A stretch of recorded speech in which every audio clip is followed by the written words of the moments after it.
Chosen one. They're saying you've got mad heart, and it's being spoken with parts of awe and fear. You were always positioned as the main character. The universe removed what couldn't follow you forward. What they call mad heart is your power coming online. You weren't struggling, you were training. Every wound that would have made most people crawl became your strength training. Every betrayal that should have broken you was actually building something inside you that's only now becoming visible. And it's terrifying everyone who's watching. You kept walking when others would have crumbled, but not because you were weak. You kept walking because you were too powerful to waste energy on collapse. You were showing up to life with invisible weights on your soul, but you weren't dragging yourself forward. You were building supernatural endurance. Think about it. While others were calling in sick over inconveniences, you were in the trenches fighting battles that would have destroyed their minds completely. You weren't just surviving those battles. You were downloading intelligence. You were gathering weapons. You were learning the patterns of pain, the language of betrayal, the anatomy of darkness. And now you can see everything coming from miles away. Now you move through life like someone who's already read the script, because you have. You've seen every play. You know every move. You're 10 steps ahead while others are still trying to figure out step 1. People thought what looked like breaking was really you shedding everything that couldn't handle where you're going. You healed mid-chaos not because you had to, but because you refused to let anyone's timeline dictate your transformation. You rebuilt yourself quietly, and here's why that matters. When you rebuild yourself, you get to choose what stays and what goes. You get to redesign the architecture of your soul, and you built something unbreakable. This is where it gets interesting. That heart people are talking about, that mad heart, it's not just strong, it's strategic. It's not just resilient, it's revolutionary. And everything you went through was preparation for the moment when you'd step into your full power and everyone would finally understand. You weren't the victim, you were the one being armed. What gets called mad heart is actually heart intelligence operating at levels beyond measurement. While others operate from ego and fear, you operate from a center nobody can locate. Your heart became your navigation system when your mind was too overwhelmed to think straight. Your heart kept beating codes of truth when everything around you was screaming lies. That mad heart people whisper about learned to read rooms, detect frequencies, and sense danger before it materialized. You developed something rare during all those battles. You developed heart discernment.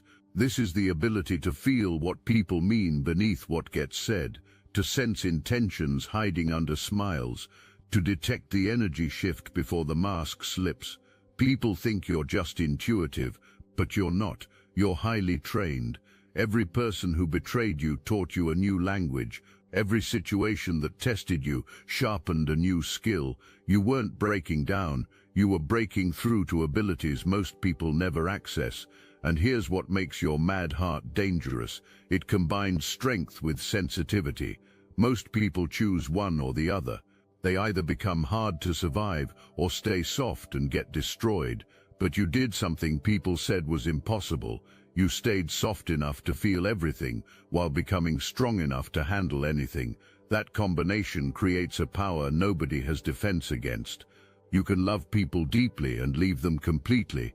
You can be kind without being weak. You can be gentle without being a target. People expected you to explode.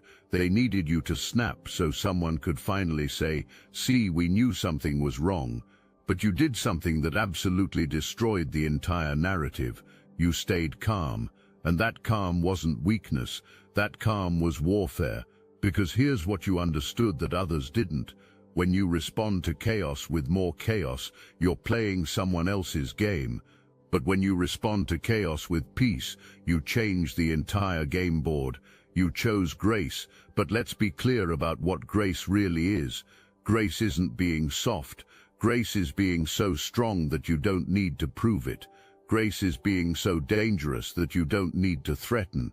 You carried grace like a loaded weapon, and nobody had any idea what hit them, Because when someone wrongs you and you respond with silence, you force them to sit alone with their guilt. There's no punching bag, no one to blame, just mirrors, and mirrors are brutal. Most people respond to pain by giving it back immediately. Eye for an eye, but you're not most people. You refuse to let their darkness change your frequency, and that refusal, that choice, became your superpower. People were counting on your reaction to justify their actions. They needed you to stoop low, but you didn't take the bait. You stayed in your lane, leveled up quietly, and let their actions echo in the silence you created. You had the receipts, you had the truth, you could have dragged people publicly and everyone would have understood. But you knew something more powerful than vindication. You knew the kind of justice that doesn't need an audience, the kind that works in the shadows, the kind that lets time and karma do what you're too valuable to waste energy on. So you walked away without slamming the door. You healed without announcing it. And people are still trying to figure out how you did it. You didn't go cold. You didn't become what hurt you. You set boundaries that felt like walls to people who were so used to having unlimited access to you. You didn't become bitter. You became selective. And in a world where everyone uses pain as an excuse to be toxic, you stayed accountable for your own energy. That's not just mad heart. That's mastery. That's someone who knows that revenge is beneath them because consequences do the job better. Your mad heart understood something about power that most people never learn. The person who stays calm in chaos controls the chaos. When everyone's yelling, the quiet voice commands attention. When everyone's reactive, the composed presence dominates the room. You became unmovable, not because nothing affected you, but because you refused to let anything move you off your center. People tried everything to get a reaction from you. They poked, they prodded, they crossed lines, they disrespected boundaries, and you just stood there like a mountain watching clouds pass by. That kind of stability in the storm is what legends are made of, because anyone can be peaceful when life is peaceful, but staying peaceful when people are trying to destroy your peace, that's mad heart operating at master level. And here's what your grace really did.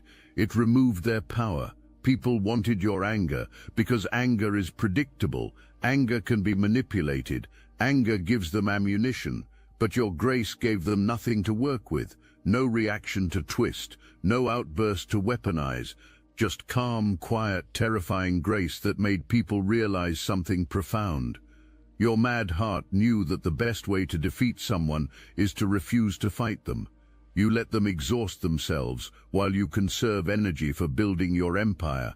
If you felt the truth in these words, hype this video so more chosen ones like you can see it. Your mad heart discovered something profound about softness. It's not about letting people walk all over you. It's about maintaining your humanity in humane situations. It's about refusing to let their cruelty turn you cruel. It's about being so secure in your own power that you don't need armor, because armor is for people who are afraid of being touched. But you're not afraid. You've been touched by the worst, and you're still standing, still soft, still here. Your softness is also strategic in ways nobody will ever understand. When you stay soft, you remain flexible, you can adapt, you can flow, you can move through spaces that hard people can't access. Hardness makes you rigid, breakable, but softness makes you resilient, unbreakable, like water that flows around obstacles instead of crashing into them. Your mad heart learned to be like water, soft enough to nurture life, powerful enough to carve through stone. And here's the secret weapon in your softness. It makes you unpredictable. People are used to hard people who react the same way every time, but soft people who are also strong. Nobody can predict you. Nobody can box you in. One moment you're loving unconditionally, the next moment you're walking away with no explanation, because your softness isn't weakness. It's wisdom choosing when to stay and when to go. You took paths that made people stare, not because you were lost, but because you could see roads nobody else could perceive. You said things that made people uncomfortable, not because you were trying to disturb anyone, but because you were speaking frequencies from the future. You trusted instincts that made no logical sense, and for a long time it looked like you were losing your mind. But here's what was really happening. You were tapping into intelligence beyond the five senses. Who walks away from a good job without a backup plan? Someone who can see that the job is a trap. Who cuts off people everyone else tolerates? Someone who can see the poison before it spreads. Who starts projects with no funding? Someone who understands that resources follow vision, not the other way around. Who leaves relationships that look fine from the outside? Someone who can feel the rot beneath the surface. You weren't being reckless, you were being prophetic. People rolled their eyes, they mocked you, they called you too deep, too intense, delusional. But you stayed the course because something inside you wouldn't let you quit. That internal GPS kept buzzing, and here's what's becoming clear now. You weren't operating on hope, you were operating on downloads, divine intelligence, spiritual reconnaissance. You were getting information from sources others don't have access to. You didn't waste breath defending yourself, and that wasn't passivity, that was mastery. Because while others were building cases against you with weak evidence, you were building an empire nobody could see yet. You saw the games, you saw them twisting your character, you saw yourself being made into the villain, and you let it happen, not because you didn't care, but because you had a relationship with time that others don't understand. Truth doesn't expire, it matures like fine wine in a dark cellar, getting stronger, getting clearer, getting undeniable. People expected you to panic, they thought you'd jump on defense and beg people to see the real you. But you did something that completely disarmed everyone. You stayed silent, you didn't chase your reputation, and that silence communicated something powerful. You're not afraid of lies because you know truth always has the last word. While others were busy telling people who you weren't, you were busy becoming everything people said you'd never be. Think about the strategy in that. Others waste energy on lies, you invest energy in evolution. Others stay stuck in the past trying to destroy your name. You're already in the future building your legacy, and when truth finally arrived, it didn't whisper, it roared, and it didn't need your help. Letting people misunderstand you takes a level of confidence most people will never have. Most people fight desperately to be seen correctly because they need external validation to feel real. But you let yourself be misjudged because you're not dependent on their perception. You held your peace so long people thought you had none, but you were just too powerful to waste it on arguments that time would settle anyway. Their stories are cracking. The lies they used to smear you are starting to make them look questionable, and you didn't have to say a word. You just had to wait. And that waiting wasn't passive, that waiting was strategic. You were letting the rope out, knowing people would hang themselves with it. That's not victim mentality, that's chess master mentality. You don't play their games, you wait for people to lose their own. You gave your best to people who gave you crumbs, but let's be clear about what was really happening. This wasn't weakness, this was you operating from abundance while others operated from scarcity. You checked in when people ghosted, you showed up when people disappeared. You extended grace to people who wouldn't cross the street for you. And people look at that and think you're naive. But you're not naive. You're operating from a different economy. In most worlds, love is transactional. You only give what you get. But in your world, love is a value that you embody regardless of who's watching or reciprocating. You didn't love people because anyone earned it. You loved because you're so full of it that it overflows naturally. That's abundance, that's wealth nobody can measure. You let people sit at your table even when they brought nothing because you understood something profound. You knew what it felt like to be empty and still have no one show up. You weren't being a doormat, you were being discerning about who deserved access after you poured. People thought your generosity meant unlimited access, but you were just giving them enough rope to show who they really were. Your love was the test. And most people failed it. Now there's confusion because people thought you were weak, but you were actually gathering data. That kind of generosity exposes people. It reminds them of what got lost in themselves. the softness, the empathy, the ability to give without calculation. You weren't loving people for what was done, you were loving despite what wasn't done to see if anyone would wake up. Some people did, most people didn't, and that's when you made the power move. You didn't cut people off with drama, you just quietly moved people from the inner circle to the outer orbit. People didn't earn a seat at your table, but you pulled up a chair to see if anyone was worth the investment. Most people weren't, and now people are experiencing the drought of your absence, because love like yours doesn't expire, it just evolves, and once it outgrows the container, it finds a bigger vision. People lost access to a sovereign's table because they treated it like a charity kitchen. That's not on you, that's on them. And now people are learning that generosity has limits, even when it comes from abundance. You can pour from overflow without depleting yourself. Most people love from their reserves, so when someone doesn't reciprocate, depletion happens. But you loved from a source that never runs dry, not because you're superhuman, but because you connected to something beyond human. Your mad heart tapped into an infinite well, so when people took from you, they weren't taking from your personal supply. People were taking from the overflow. People confused your grace for gullibility. They thought you didn't notice, but you noticed everything. You just wanted to be better than what you experienced. You didn't want to weaponize affection like it had been done to you. So you gave people space to grow. And when growth didn't happen, you gave them space to leave, not with anger, not with drama, just with quiet finality. Here's the power move. You taught people what real love looks like, and then you showed them what happens when it gets taken for granted. People didn't value it while it was flowing. Now the absence is being experienced, and that absence is louder than any words you could have said. Your love doesn't expire, it just evolves past people who can't handle it, and once it outgrows the container, it never shrinks back down. That's not loss, that's graduation. You graduated yourself from a classroom others are still failing. They dragged your name, public laughter happened, lies spread and crowds feasted. You became the punchline in rooms where you once brought value. Shots got taken publicly, hoping you'd break privately. And here's where most people fail the test.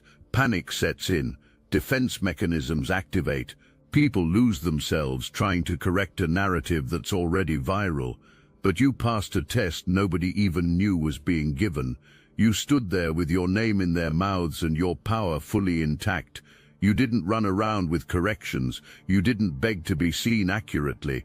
You let the chaos play out like a movie you'd already seen the ending to, because you had a secret weapon. You knew your name would clear itself, not because you hoped it would, but because you understood how truth works. It doesn't need your help, it just needs time. That kind of restraint isn't luck, it's mastery. It's someone who's been built from the inside out. You faced what most people fear more than death itself, public misunderstanding, being cast as the villain when you were the hero. And while the world watched, waiting for you to crack, you did something revolutionary. You kept growing, you kept building, you kept honoring your path like nothing happened. That's what confused people most. They thought humiliation was supposed to be your kryptonite. But it was actually your crucible. The fire didn't burn you, it refined you, it revealed what you were made of. Gold doesn't fear fire, it requests it. And you became more focused, more intentional, more dangerous because now you knew exactly who was who. The masks came off, the fake allies revealed themselves, and you gained the gift of clarity. I must interrupt this transmission for just a moment. Are you really chosen? Prove it. It's easy to watch videos about chosen ones. It's another thing to put yourself to the test. If you're still here, that means something, but talk is cheap. Real chosen ones take action. That's why I built Destiny Engine. It generates personalized sequences that help you rewire betrayal into transcendence, turn isolation into sacred power, and transform their downfall into your rise. We are using the Dark Elite's own weapons against them, taking their declassified consciousness technology that programmed competition and scarcity and repurposing it to serve divine justice. One bit of beauty is, you don't even have to lift a finger. You put on the headphones, press play, and watch your enemies choke on the rope their own lies created. If you're done consuming and ready to prove you're chosen, start your destiny engine for $1 today. Join the Obsidian Inner Order live checks and watch divine justice accelerate in your life. Link in the description. When truth finally surfaced and people woke up to what really happened, you didn't gloat, you didn't say "I told you so," you just kept walking with grace that doesn't need applause, because your healing wasn't performance, your peace wasn't for show. This was about staying anchored when the world tried to shake you loose. You didn't just survive humiliation, you conquered it, and that crown you're wearing now, it was forged in that fire. Your mad heart knew something during that public humiliation that saved you. It knew that people's opinions of you have nothing to do with who you actually are. People were attacking an image, a projection, a version of you that existed only in their minds. But the real you, the essence of you, was untouchable. You could watch people tear apart the false version while the true version stayed intact. This is the difference between someone with mad heart and someone with fragile ego. Fragile ego needs everyone to see them correctly. Mad heart doesn't need anyone to see them at all, because mad heart draws its identity from source, not from consensus. You knew who you were when nobody was watching.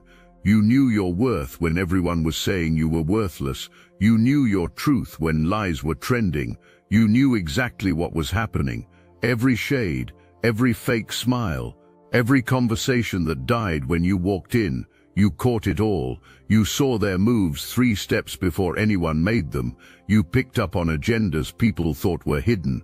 But here's where you made a power move that still has people confused. You protected people, and not because you were weak, because you were operating from a level of strategy beyond their comprehension. People thought you were naive, they assumed you didn't catch on, but that was never the case. You just understood something others didn't. When you protect people who are plotting against you, you're not being a doormat, you're being a master strategist. Because you weren't protecting people for anyone's sake, you were protecting your own character, your own integrity, your own energy. You refused to let their darkness change your light. Think about the chess move here. If you had exposed people, you would have descended to their level. You would have wasted energy on revenge that karma was already preparing. You would have made yourself look like the aggressor, but by protecting people, you did something far more powerful. You let people expose themselves. You gave them enough rope, and people hung themselves with it. All while your hands stayed clean. You held the door open, even though you knew people wanted to see you fall. That's not foolishness, that's controlled power. That's someone who knows that the best revenge is watching people destroy themselves while you build yourself. You weren't raised to mimic betrayal. You were raised with standards, and you kept those standards even when it would have been easier to drop them. Here's what's happening now: confusion, disarmament. People are trying to figure out how someone with X-ray vision into their schemes could still walk with so much love. But that's the thing. You always knew. You just chose elevation over ego, and that choice made you untouchable. Because the person who sees everything and still protects peace is not someone to play with. That's someone operating from divine strategy. That's someone who understands that real power doesn't need to prove itself. It just needs to be patient. This is where we hit the climax of your story, Chosen One. You went through hell that would have shattered most souls completely, the kind of pain that statistically turns people into monsters or victims, and everyone was watching to see which one you'd become. Bets were placed. The worst was expected. After everything you endured, surely you'd become hardened, ruthless, maybe even cruel. Surely you'd flip the script and become the villain. But you did something that nobody saw coming. You became light, not despite the darkness, but because of it. You refused to let your suffering define you, and that refusal became your superpower. People thought fire would turn you cold. They thought pain would make you calculated.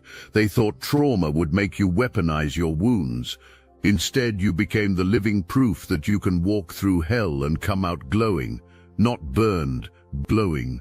This is the moment where everything you've been through makes sense. All the training, all the battles, all the betrayal. It wasn't trying to break you. It was building you into something the world has never seen before. A person who carries wounds but no grudges. A person who knows pain but chooses peace. A person who has every reason to be bitter but stays better.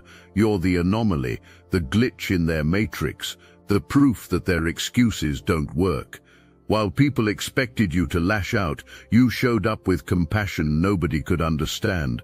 While assumptions were made that you'd close off forever, you stayed open in ways that confused everyone. While preparation was made for your downfall, you kept building your rise. That kind of heart isn't just rare, it's revolutionary. It's forged in the deepest fires, but polished with grace that defies every algorithm. You didn't just survive what would have killed others, you transformed it. You took the very thing that was meant to destroy you and used it as fuel for your evolution. That's alchemy, that's mastery, that's the moment when the hero realizes something profound. You were never the victim, you were always the chosen one, being prepared for greatness, and this is your moment. This is where you step fully into your power and show the world what mad heart really means. It means unbreakable, unstoppable, undeniable. Your mad heart became an alchemical forge. Everything that entered it as lead came out as gold. Every betrayal that should have poisoned you became medicine. Every wound that should have weakened you became a source of strength. Every loss that should have emptied you became space for something greater. This is the magic nobody can replicate. Others went through pain and became bitter. You went through pain and became better. The difference is in what you chose to do with the darkness. Others let it consume them. You consumed it. You ate the pain. You digested it. You broke it down into nutrients for your growth. Your mad heart didn't just endure the fire. It learned to breathe it, to bend it, to command it. You became someone who alchemizes poison into power as naturally as breathing. You declared war, not on others, on your own limitations. You sat with pain that could have consumed you, and instead of throwing it at someone else, you transmuted it. You didn't make your suffering an excuse to hurt people. You made it a reason to heal people. That's a level of emotional sovereignty most people don't believe exists. You owned your scars without using them as weapons or shields. When someone refuses to be a victim, unpredictability happens. Uncontrollability happens. No manipulation with guilt works. No cornering with shame works. You became that force. And yes, you lost things. Relationships that felt familiar. Illusions that felt safe. Spaces that felt comfortable. But you lost them because you refused to carry broken cycles forward. That's not loss. That's liberation. The ego begged you to stay in the familiar, even if it was killing you. But your soul chose growth over comfort, truth over illusion, evolution over ego. And now you stand in a place that most people will never reach. You own your story without apology.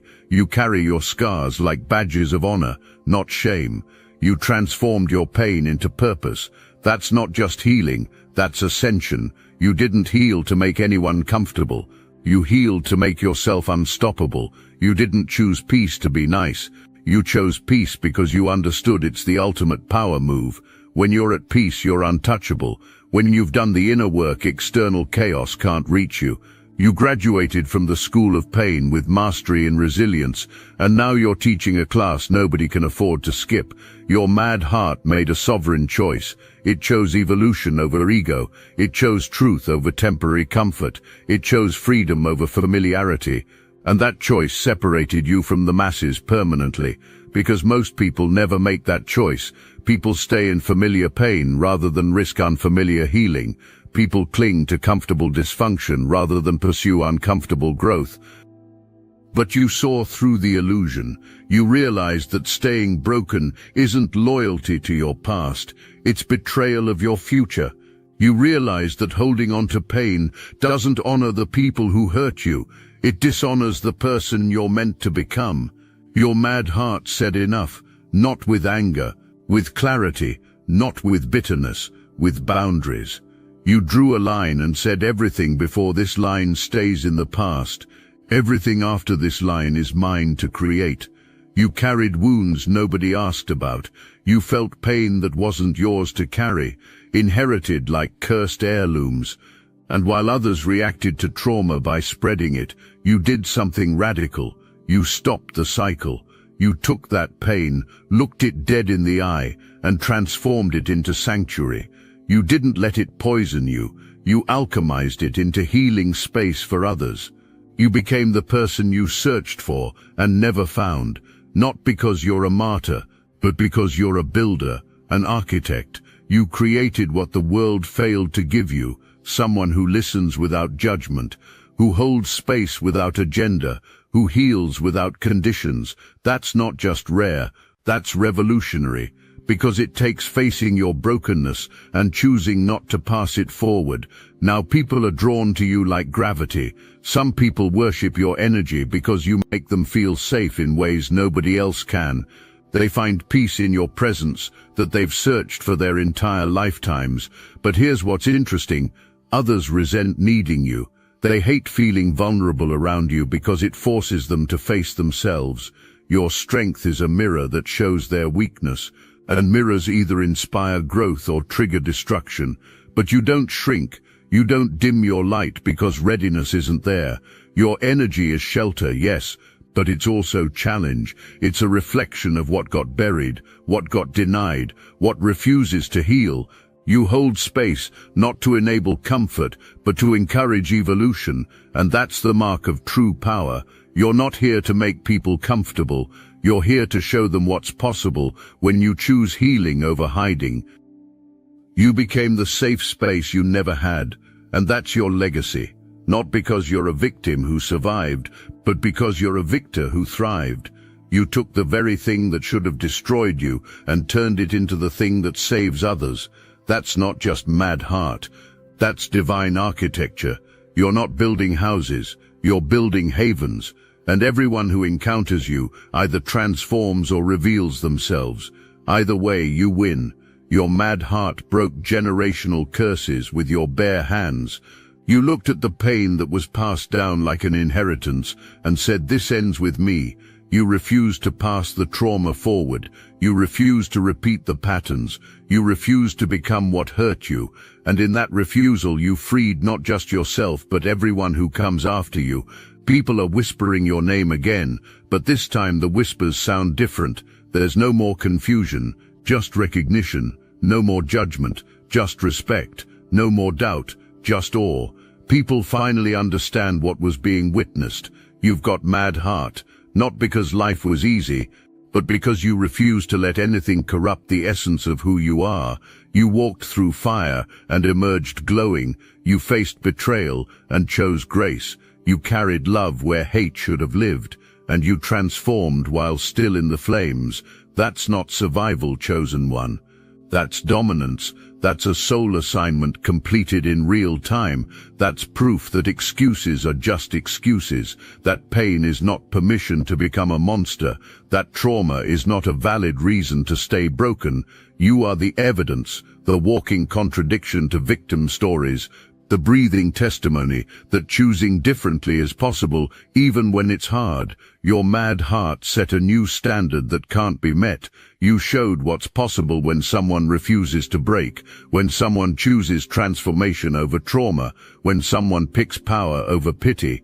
You became living proof that the human spirit is far more resilient than anyone gives it credit for, that love is far stronger than hate, that truth is far more powerful than lies, that light will always outlast darkness. Your mad heart is the frequency that's going to change the world, not through force, through presence, not through preaching, through being, not through convincing, through embodying. You don't need to tell people what's possible, you just need to be what's possible, and you are. You're the proof. The testimony, the evidence, the one people point to and say, if that's possible, maybe I can do this too. So keep that mad heart beating, chosen one. Keep it soft, keep it strong, keep it open, keep it wise, keep it loving, keep it boundaried, keep it calibrated to that divine frequency that only plays truth, because the world needs what you carry, not your perfection, your authenticity, not your facade, your scars, not your performance, your presence. You've got mad heart, and mad heart is exactly what this world has been waiting for. Welcome home to your power. Welcome home to your purpose. Welcome home to yourself, the chosen one who was always there beneath the wounds, waiting for this exact moment to rise, to shine, to show everyone what divine engineering looks like in human form. This is your moment.